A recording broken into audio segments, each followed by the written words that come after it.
Do you remember the Lone Ranger? In the 40s and 50s, this was a favorite radio and TV show.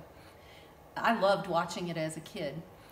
And I always remember that the Lone Ranger had Tonto. But somewhere along the line in the American culture, the definition for the Lone Ranger became being a loner and doing life on your own terms. You know, Merriam-Webster, surprisingly, actually has a definition for Lone Ranger. And that definition is one who acts alone without consultation of others. But you know, the real Lone Ranger didn't go it alone. Tonto saved his life in an ambush with 5 other Texas Rangers. And the outlaw who attacked them thought that all 6 had died. But Tonto realized that the Lone Ranger was alive. From that point on, they were a team.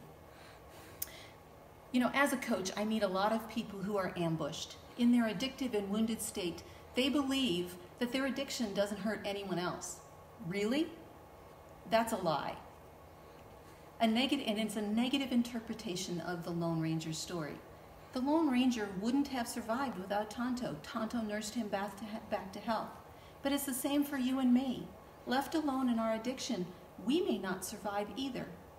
When my husband and I were in recovery from his pornography addiction, we discovered the depth of our isolation. We had allowed ourselves to think we could fight this addiction on our own.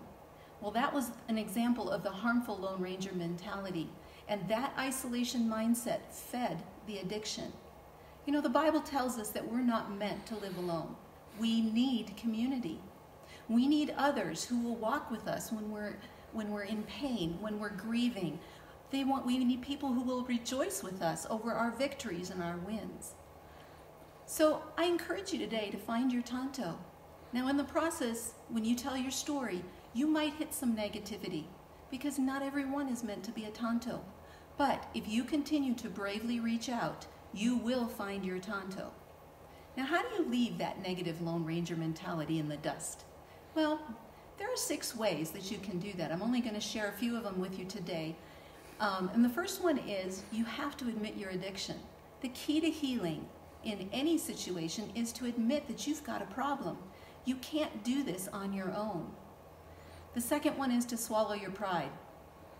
Isolation trains us to be independent, but none of us have enough willpower or self-control to overcome a true addiction on our own. So today, you need to get over yourself and admit you've got a problem. The third one is to risk your reputation. This one was really hard for me. I didn't want anyone to know the depth of my pain, but I knew I needed help. So I reached out to 3 women and I told them my story. And amazingly, there was no condemnation, there was support. They were willing to do the hard work and walk through it with me.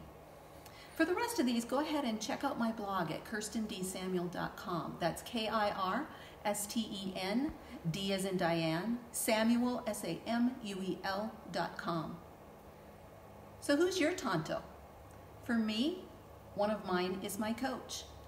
In fact, this week my coach and I had a session, and he had to kind of kick my butt a little bit and call me to task about some false beliefs that I had. So today, you have a choice. Are you going to live in isolation, or are you going to take the first step and admit your struggle? You know, for most couples who are dealing with a pornography addiction, it takes them 6 years to find help. 6 years when they could have been on the road to healing. Please don't let that be you. If you would like to explore your options, I'd love for you to reach out to me. You can send me a private message, or you can send me an email at Kirsten, Kirsten, KIRSTEN at KirstenDSamuel.com. Remember, the real Lone Ranger didn't go it alone. He chose Tonto. He accepted help so he could help others. Your addiction is harming more than you know. Those who love you feel your pain. They feel the deceit and the denial as well. Until next time, have a great day.